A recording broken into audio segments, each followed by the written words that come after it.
Orang tua saya pas sakit itu ada orang yang saya itu dikatakan, Pak Sarsono besok umur 40 tahun punya rumah sendiri ya. Gitu.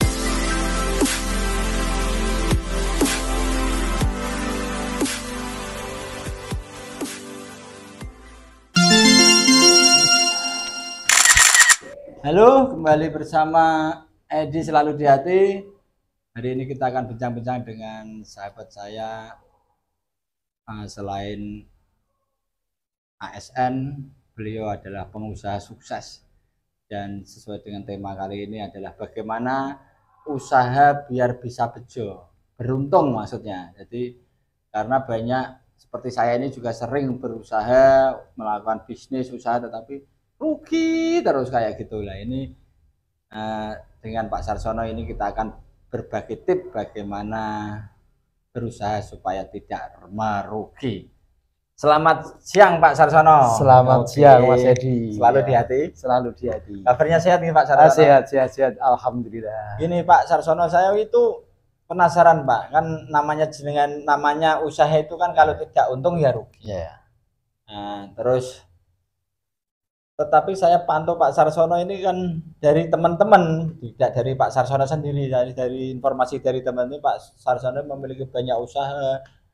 Itu apa saja, terus kemudian kok selalu untung itu loh, itu gimana Pak? Usahanya apa saja Pak yang awal-awalnya merintis usaha itu?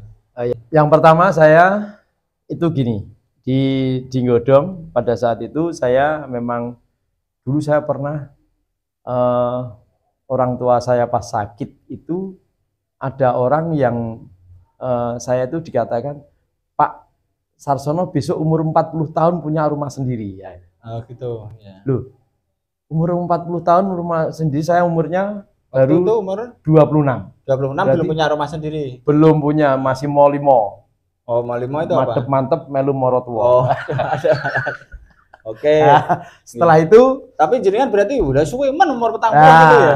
Saya cerita pada istri saya, Dik, saya tadi datang ke Solo, pilih orang tua yang sakit, orang tua saya sudah mau dioperasi, saya tidak boleh, akhirnya hari berikutnya meninggal dunia. Ya. Dan itu ditambani tabib itu bilang begini, Pak Sarsono umur 40 tahun punya rumah sendirilah. Berarti orang itu, saya pikir-pikir apa nanti sudah ada garisnya ya itu. Nah, setelah saya umur 40 kurang 2 bulan itu saya tidak punya apa-apa. Masih belum punya apa-apa. Belum punya apa-apa, banyak. Yang penting saya sekolah, bisa ngelatih bulu tangkis. Pokoknya kita masih apa adanya lah. Belum punya apa-apa, enggak punya tabungan sama sekali saya. Tapi sudah punya usaha belum? Belum punya sama sekali. Sampai 40 tahun kurang 2 bulan. Ya, kurang 2 bulan. Nah, setelah 40 tahun kurang 2 bulan itu, adik saya itu datang ke tempat saya minta uang untuk tukar cincin. Karena saya kakak yang jadi PNS pertama, saya sanggupi. Padahal saya enggak punya uang. Ini Tambang mesti. Saya enggak punya uang. Saya mikir itu. Lah, ini kebetulan saya tidur itu, ini kisah nyata ini. Kisah nyata, kisah yang betul-betul saya alami. Saya itu didatangi dalam mimpi itu orang berjubah putih tinggi besar. Setelah itu saya bangun pagi terus berangkat ke kantor. Itu dicegat orang. Itu disuruh ditawani tanah kapling di stasiun. Nah, itu awalnya, dari awal itu harganya berapa? 4 juta, saya tawar 3 juta, dikasihkan, kemudian saya jual laku 8 juta. Itu dalam waktu pada saat itu jualnya ya sekali itu langsung itu makelaran itu langsung jadi 3 juta sempat dibayar dulu, modal 3 juta yang dibayar 4 juta dulu, yang 4 juta saya suruh bayar 6 bulan ke depan. Berarti yang buat bayar 3 juta itu dari orang itu. Yang 1 juta bisa untuk kasih adik saya. Adik saya cincin tadi ya. Ngeri itu. Ini. Kemudian umur saya masih kurang 1 bulan. 1,5 bulan. Tadi kurang 2 bulan, ini 1,5 bulan. Nah itu setelah itu saya mimpi lagi. Terus itu didatangi lagi orang berjubah putih tinggi besar tadi. Besok itu kemudian hari berikutnya itu ada orang yang datang ke rumah saya, nyuruh menjual tanah, akan menjual tanah, yang membeli suruh saya. Padahal saya tidak punya uang. Yang besarnya 100.000 saja tidak punya. Saya bilang, saya tidak punya uang, Mbah. Ojo ngomong orang duwe ngono. Duwe. Saya dipaksa harus ngomong duwe. Padahal saya tidak punya. Dan saya sudah sampaikan, nanti kalau 3 bulan tidak laku saya kembalikan, Mbah. Ojo ngomong ra iso ngono. Akhirnya berarti kan itu konsep ucapan adalah doa ya. Mbahnya itu menanamkan ucapan adalah doa. Akhirnya Mbah itu mengaku bahwa saya dipek anak, intinya saya jual tanah untuk naik haji. Terus pokoknya kowe nang sing ngudune ngunggahke haji aku. Akhirnya saya sanggupi. Saya beli. Saya beli dan kalau laku baru saya bayar karena saya tidak punya uang. Nah, itu ada. Setelah itu harganya tuh tidak sedikit tuh, 125 juta. Kemudian untuk lain-lain ada apa? Ada sertifikat, ada jembatan itu senilainya sekitar 30 juta. Jadi nilainya 150 juta. Oke. Kemudian saya kan ingat dengan Pak Haryono tadi, jual murah. Jual murah. Kapling saya jual murah, jangka 1 minggu habis. Itu bejo lagi nih Pak. Selain cerita itu tadi kan sekarang ini yang saya tahu Pak Sarsono kan punya usaha soto. Kemudian yang lucu kan saya kemarin main-main itu kan ada ayam, terus ada cabai itu ya. Tanaman cabai saya baru lihat itu tanaman cabai kok dituncapno gitu aja kok banyak sekali. Kemudian berambang juga subur kayak gitu kok. Selalu bejo itu gimana Mbak? Apa atau faktor ngipi itu tadi ketemu orang tua itu sudah ditelusuri siapa itu orangnya? Iya, tidak tahu itu. Tidak tahu ya sampai sekarang. Tapi sampai sekarang belum nggak pernah ngipi. Tidak pernah. Ya itu gitu. Untuk yang lain bejo tadi untuk bejo itu gini. Intinya satu. Setelah kita renungkan, justru kita itu kalau mengeluarkan itu tidak mungkin akan kita rugi. Maka istilahnya kita harus banyak sedekah. Sedekah, ya. Nah, kenapa dengan adanya sedekah itu kita mempunyai niat untuk menanam apapun, alhamdulillah itu diberikan keberkahan, diberikan penghasilan. Contoh kita nanam berambang, koncone do dipangan bulir, ini adalah dipangan bulir. Harganya juga pas dhuwur dan sebagainya. Ini faktor kebetulan atau apa saya tidak tahu. Ya, karena ada juga teman saya yang sedekah tetapi tetap usaha berambang rugi itu kan mungkin ada itu tetap misteri. Maksudnya kan mungkin ada di tingkat keikhlasannya, tingkat keikhlasannya juga. Tapi kuncinya berarti Pak Sarsono apa yang dilakukan Pak Sarsono itu sedekah ya. Nah itu kan tetap sedekah itu kan harus ada triknya biar tepat, biar bisa tepat sasaran atau nyes itu gimana Pak sedekahnya yang Pak Sarsono lakukan? Kalau saya itu begini Mas, jadi kan saya juga punya usaha di luar pertanian, peternakan, ada di perumahan, ada di soto juga. Rumah makan. Semuanya sudah saya pasrahkan kepada orang semua. Dan saya tidak nunggoni, semua tidak nunggoni. Sebagai pasrah, intinya percaya saja. Adapun hasilnya berapa itu hak saya, hanya itu aja. Yang ikhlas itu saja. Kemudian kalau ada hasilnya, kalau ada hasilnya di soto itu, hasilnya ya sekian persen kita gunakan untuk santunan nanti. Santunan, sedekah ya. Itu. Enggak maksudnya itu dari hasil itu dulu, terus nanti maksudnya terpola tersistem atau gimana Pak? Apa tentatif itu? Masalah sedekahnya itu terpola. Oh, nek saya gini. Kalau saya itu punya kebiasaan setiap masuk di rumah ibadah, di tempat ibadah, kita setiap akan melakukan sholat dan sebagainya itu tetap memasukkan sedekah itu. Dan itu saya gunakan sewaktu-waktu kalau yang di rumah. Sewaktu-waktu ada kebutuhan yang mendesak untuk memberikan kepada orang yang membutuhkan ya. Ya. Oh berarti kan sebelum sholat ya. Jadi ada kotak di rumah musola. Iya, rumah ya. Ada kotak ya, nanti masuki. Bisa dibongkar ketika ya, kita ada santunan yatim piatu, ada duafa, ada apa, kita akan memberi apa, kita ambil. Oh gitu ya berarti. Jadi digunakan untuk itu, bukan untuk yang lain. Gitu. Selain itu mesti ada lagi nggak mati yang tentatif ketika ada orang yang membutuhkan apa ya tetap diambilkan dari itu tadi. Maksudnya dari kan kadang kebutuhan sedekah itu kan juga ada yang tentatif, maksudnya ada yang tiba-tiba gitu loh. Oh ya. Kita ada orang datang terus kayaknya minta bantuan segala macam itu gimana? Oh ya, nah kalau itu biasanya kalau bantuan yang lain, khususnya kalau bantuan kemasyarakatan itu ya tidak saya ambilkan dari situ.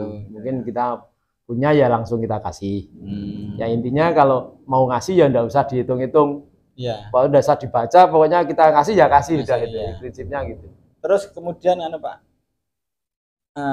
biar tepat sasaran kan mungkin selama ini teman-teman yang sedekah itu juga wah aku ya sedekah tapi kok ya mungkin ketika usaha ataupun belum seperti Pak Sarsono itu apakah ada syarat yang disedekahi yang paling tepat itu siapa? Dari ada fakir miskin atau siapa Pak Sarsono yang lakukan? Kalau menurut saya pernah begini Pak, yang betul-betul tepat itu adalah kepada yatim piatu. Yatim piatu. Pertama yatim piatu. Itu luar biasa. Ya. Itu kita rasakan betul, kita betul-betul merasakan. Setiap habis memberikan santunan, itu besok nanti akan datang. Gantinya nggak pakai lama. Ya, tidak pakai lama. Itu saya buktikan sendiri. Dan itu memang saya juga pernah. Ini cerita ya. Ini cerita. Saya itu mau nanam brambang. Malam ini ada santunan yatim piatu. Yeah. Saya bilang dengan istri saya, "Dik, aku njaluk amplope. Yeah. Roblo mosok itu undangan santunan yatim piatu orang nyantuni. Yeah. Saya santuni, sesuk aku nandur brambang sok gen diwangi cah cilik-cilik. Pada saat itu saya nanam tanggal 11 Suro. Yeah. Itu pada saat umur 45 hari itu brambang saya sudah dikejar-kejar orang mau dibeli. Yeah. Itu tidak sedikit orangnya yang mengejar-kejar itu. Sampai saya kasih waktu kalau sudah usia 55 baru kita jual. Karena saya tidak mau minta nerima panjer. Yeah. Akhirnya apa? Lakunya luar biasa. Modal 70 juta laku 460 juta. Itu pernah saya alami. Itu kalau seandainya di 45 hari paling hanya 300 atau 200 ya. Kalau jenengan nggak mau ngempet ya, di 55 hari. Ya gitu. Gini, karena saya kalau di panjeri nggak mau. Karena apa? Karena saya sudah pernah bahasa wong Jawa kemanikan. Yeah. Umur 45 saya lepas. Pada saat pasar harganya 20, ternyata sampai umur 55 harganya 50.000. Ya makanya nah, kan ini karena betul. Saya pernah rugi itu. Nah, akhirnya saya tidak mending jadi bersabar ya. Bersabar. Meskipun ketika bersabar pun ya ada juga yang rugi juga ada. Ini kebetulan pada saat itu kena sahabatnya tadi saya santunan tadi mendapatkan setelah itu turun harganya. Dari kali 56 ya. Setelah bayar itu langsung turun. Pembelinya itu rugi sekitar 80 juta. Jadi terus itu pengalaman ya Pak, pengalaman maksudnya waktu nyantunin terus langsung itu. Terus habis itu mungkin terus menjadi tradisi ya. Jadi tradisi. Jadi sebelum nanam brambang santunan pasti dulu. Masuk. Dan itu plus terus Pak ya. Plus terus. Istimewa. Ini pemirsa dengarkan ya. Jadi itu. Tapi juga jangan, saya rasa Pak Sarsono pun juga tidak punya niatan terus aku nyantun ini kok beri ini saya kira enggak. Pokoknya ngasih aja kan gitu lah. Itu tadi kebetulan terus akhirnya jadi budaya yang baik gitu loh. Jadi yang berarti kuncinya yang penting kan ngasih juga sanggagas kan itu. Itu Pak.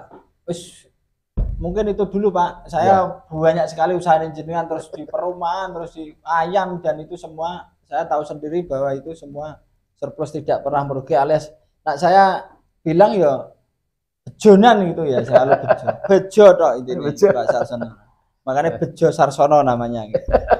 Yang jadi misteri ini kan yang orang tua tadi yang orang putih itu mungkin leluhur atau saya siapa ya enggak tahu. Berarti 2 kali itu. 2 kali. Dan tepat umur 40 tahun saya beli rumah loh. Beli rumah yang 40 tahun ya. Dan itu setelah ya mungkin itu apa terus dilepas karena mungkin kalau itu dari leluhur atau dari siapa sudah bisa jalan terus dilepas. Udah Pak, itu untuk yang terakhir mungkin pesan sama teman-teman lah yang dalam hal ini yang mau berusaha seperti apa yang bisa disampaikan. Ya, terima kasih. Ya intinya untuk usaha itu yang pertama adalah kita usaha apapun harus dicintai. Harus senang dulu. Nah, harus senang dulu dan kemudian dengan dilaksanakan dan ikhlas.